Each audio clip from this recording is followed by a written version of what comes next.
টলিউডের অন্যতম পাওয়ার কাপল সৌরভ দাস ও দর্শনা বণিক দাম্পত্য জীবনের 1 বছর কাটিয়ে ফেলেছেন। টলি পার্টি থেকে শুরু করে যে কোনো অনুষ্ঠানে একসঙ্গে যান তারকা জুটি। সোশ্যাল মিডিয়ায় মাঝে মধ্যেই জীবনের বিভিন্ন মুহূর্তের ছবি শেয়ার করেন তারা, এমনকি বিবাহিত জীবনের নানা মুহূর্তও অনুগামীদের সামনে। নতুন বছরের শুরুটা খুব ভালোই কেটেছে জুটির। পরিবারে এসেছে নতুন সদস্য।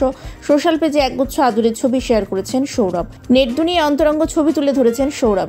শীতের সকালে বিছানায় আদরে মাখামাখি মুহূর্ত থেকে লেপের তলার মিষ্টি রোম্যান্স পোজ দিয়ে লেন্স বন্দি করেছেন তারকা দম্পতি। আবার নতুন গাড়ি কিনেছেন সৌরভ।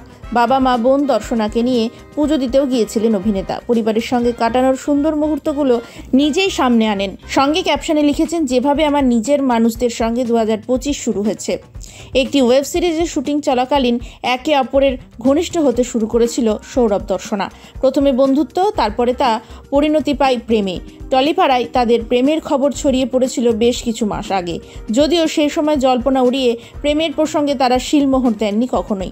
হঠাৎ বিয়ের নিমন্ত্রণ পর্ব শুরু হতেই অনেকেই অবাক হয়ে গিয়েছিলেন। 2023 সালের 15 ডিসেম্বর দর্শনার সঙ্গে বিয়ের পিঁড়িতে বসেছিল পর্দার মন্টু পাইলট। প্রসঙ্গত, সৌরভকে এরপর দেখা যাবে সৌমিত্রিষা কুণ্ডুর সঙ্গে 10ই জুন ছবিতে। সব ঠিক থাকলে আগামী ফেব্রুয়ারি মাসে মুক্তি পাবে ছবিটি। এছাড়াও তার হাতে রয়েছে আরও বেশ কয়েকটি কাজ। অন্যদিকে দর্শনাকে শীঘ্রই দেখা যাবে দেবী চৌধুরানীর মতো বিগ বাজেট ছবিতেও।